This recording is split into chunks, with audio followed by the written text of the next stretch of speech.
ఆరోగ్యాభిలాషులందరికీ నా హృదయపూర్వక నమస్కారములు. వాతావరణం చల్లగా ఉండే చలికాలములో నీళ్లను చూస్తేనే అమ్మో అనిపిస్తుంది.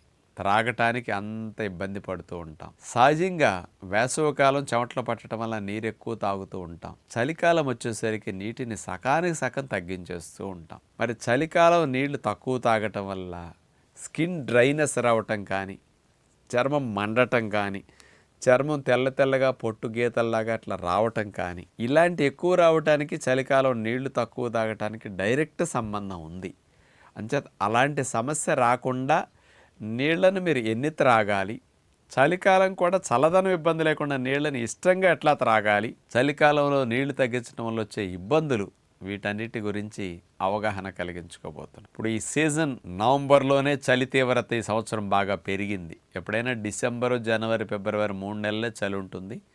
నవంబర్ పెద్దగా అసలు చలి ఉండదు, ఎండలు బాగా ఉంటాయి. కానీ ఈ సంవత్సరం చలి తీవ్రత ఎక్కువ ఉంటుందని ముందే హెచ్చరించారు. ఇట్లా వాతావరణం చల్లగా ఉండేసరికి దాహం అసలు వేయనట్టు అనిపిస్తుంది. నీళ్ళ అవసరం తక్కువ ఉంటుంది కాబట్టి అందరూ నీళ్ళని తగ్గించి తాగుతారు. చాలామంది స్త్రీలైతే లీటరున్నర లోపే త్రాగుతారు. మగవారైతే 2-2.5 లీటర్ల లోపు ఎక్కువ మంది తాగుతూ ఉంటారు. మన శరీరానికి కనీసము 2.5 లీటర్ల నీరు తగ్గకుండా ప్రతిరోజు కావాలి, ఏ కాలమైనా కావాలి. మరి 2.5 లీటర్లు తాగుతున్నాం కదా అని మీరందరూ అనుకోవచ్చు. ఇక్కడ ఒక ఆలోచన మీరు చేయవలసి ఉంది. ఏమిటంటే, చలికాలము అనే దాన్ని దృష్టిలో పెట్టుకుని వాతావరణం చల్లగా ఉన్నప్పుడు మీకు కొన్ని ఇష్టాలు ఎక్కువ కలుగుతుంటాయి. కొన్ని ఆహారాల పట్ల ఎక్కువ ఆసక్తి పెరుగుతుంది. అలాంటి ఆహారాల ద్వారా మీకు సాల్ట్ ఎక్కువ వెళుతున్నా, పంచదార ఎక్కువ వెళుతున్నా, ఆయిల్ ఎక్కువ వెళుతున్నా, నెయ్యి ఎక్కువ వెళుతున్నా, ఇలాంటి వాటి ద్వారా, లేదా కొద్దిగా మసాలాలు ఎక్కువ వెళుతున్నా, లేదా కెమికల్స్తో కూడిన జంక్ ఫుడ్లు, ఫాస్ట్ ఫుడ్ లాంటి ఇట్లా ఎక్కువ వెళుతున్నా, ఇలాంటివన్నీ నీటి అవసరాన్ని పెంచుతాయి. ఇలాంటి ఆహారాలు తిననప్పుడు నీటి అవసరం కంటే ఇలాంటి ఆహారాల మోతాదు ఈ చలికాలంలో మీకు ఎప్పుడైనా ఎక్కువైనప్పుడు నీటి అవసరాన్ని ఇంకా రెట్టింపు చేస్తాయి అన్నమాట. ఎందుకంటే ఈ ఆహారాల ద్వారా వెళ్ళే సాల్ట్ 1 గ్రాము లోపలికి వెళ్ళింది అంటే 80 గ్రాములు నీళ్ళు ఎక్కువ అవసరం పెరుగుతుంది. వాతావరణం చల్లగా ఉందనుకోండి, వేడి అన్నంలో ఆవకాయ నిలవ పచ్చడి వేసుకు తింటే చాలా బాగుంటుంది అనిపిస్తుంది. అది తింటే కాస్త వేడి పుట్టినట్టు హాయిగా అనిపిస్తుంది. అందుకని చల్లదనంలో చలవ తగ్గాలని వేడి కోసం ఆవకాయలు నిలవ పచ్చడి తింటారు. ఈ పచ్చడి మోతాదు ఎంత వెళుతుందో సాల్ట్ మోతాదు అంత వెళుతుంది. సాల్ట్ వెళ్ళే కొద్దీ నీటి అవసరం పెరుగుతుంది. మీరు వాతావరణం చల్లగా ఉండేసరికి నీళ్ళు ఎక్కువ త్రాగరు. కానీ ఇక్కడ శరీరంలోకి నీరు తక్కువ పంపిస్తున్నారు, నీరు ఎక్కువ అవసరమయ్యే ఆహారాలు తినేశారు. అందుకని బాడీ డీహైడ్రేషన్ కండిషన్లో ఉంటుంది. అలాగే పంచదార కానీ నూనె నేతి పదార్థాలు వాడినప్పుడు కూడా ఇట్లా అవసరం పెరిగిపోతుంది. ఇక్కడ ఏమవుతుంది అంటే, చలికాలం వాతావరణంలో తేమ శాతం తక్కువ ఉండటం వల్ల మన శరీరంలో ఉండే నీటిని కూడా ఈ క్లైమేట్ అడ్జస్ట్మెంట్ కోసం బయటికి ఎక్కువ లాగేసుకుంటుంది. చర్మంలో ఉండే నీటి శాతం కూడా మరి వాతావరణంలో తేమలో మార్పులు వచ్చినందువల్ల స్కిన్ డ్రైనెస్ రావటానికి, లోపల నీరు తక్కువ ఉండటం, ఉన్న నీరు కూడా బయటికి ఆకర్షించబడటం, ఇట్లాంటిది ఎక్కువ జరుగుతుందన్నమాట. దీని ద్వారా స్కిన్ డీహైడ్రేషన్కి ఎక్కువ గురవుతుంది. అందుకని స్కిన్ మండటం, చలికాలం ఎక్కువ చర్మం కూడా తెల్లగా పొట్టు రావటం, గీతలు రావటం, స్కిన్ డ్రైనెస్ గురవటానికి వాతావరణంలో వచ్చే మార్పులు కారణం. చలికాలం అని ప్రత్యేకంగా ఏదో న్యాచురల్ ఫుడ్ ఎక్కువగా తింటా ఉంటే నీటి అవసరం పెద్ద ఎక్కువగా ఉండదు. అలా తిన్నారు కదా చలికాలం. ఇలాంటి ఆహారాల వల్ల నీటి అవసరం ఎక్కువ అవుతున్నది, నీరు తక్కువ తాగుతున్నారు. అందుకని శరీరానికి చలికాలం ఇలాంటి ఇబ్బందులు ఎక్కువ వస్తూ ఉంటాయి. అందుకని చలికాలం నీళ్లు తక్కువ తాగటం వల్ల కాన్స్టిపేషన్ సమస్యలు ఎక్కువ ఉంటాయి. మోషన్ గట్టిగా అవ్వటం, మొక్కాల్సి రావటం, బ్లడ్ పట్టడం, ఇట్లాంటివి ఎక్కువ చేస్తూ ఉంటాయి అన్నమాట. కాబట్టి ఇలాంటి ఇబ్బందులు రాకుండా ఉండాలంటే వేసవికాలం 4 లీటర్లు 5 లీటర్లు అట్లా త్రాగమంటాం. ఎండల్లో తిరిగి చెమటలు పట్టే వారికి 5 లీటర్లు, నీడపట్టుకు వచ్చిన ఉద్యోగ వ్యాపారస్తులు అట్లాంటి వారికి 4 లీటర్లు తగ్గకుండా త్రాగాలంట వేసవికాలం. అప్పుడు మీరు త్రాగగలుగుతున్నారు.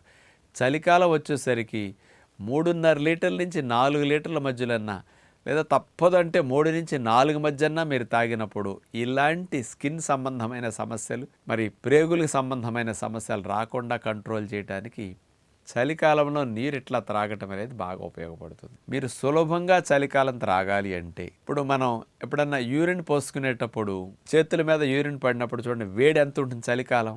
అంత వేడి నీళ్ళకు ఉండాలి మనం త్రాగేటప్పుడు.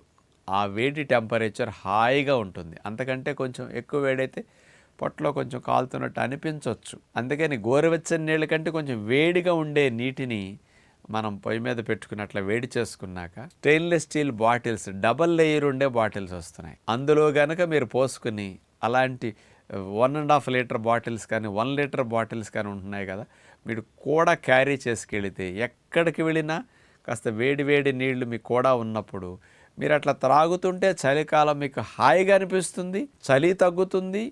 ఏసీల్లో కూర్చొని పనిచేసేవారు కూడా చలికాలం ఇబ్బంది లేకుండా ఉంటుంది. మీకు వేడిగా ఉండటం వల్ల కూడా పొట్టలో హాయిగా అనిపిస్తుంది.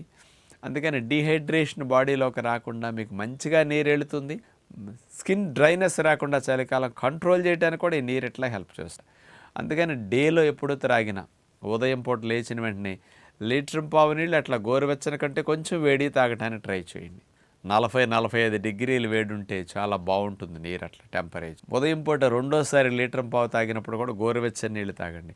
పగటిపూట అందరూ పట్టుకెళ్ళటానికి కుదరకని మామూలు చల్లటి నీళ్ళు త్రాగడానికి బద్దకిచ్చి ఇట్లా ఆపేస్తారు. అందుకని ఇలాంటి వాటర్ బాటిల్స్ క్యారీ చేసుకుంటే మీకు చలికాలంలో నీళ్లు తాగటం కూడా చాలా సులభమైపోతుంది. ఆ వేడి వల్ల మనకి త్రాగటానికి ఆసక్తి నీళ్ళ మీద వచ్చేస్తుంది అనమాట.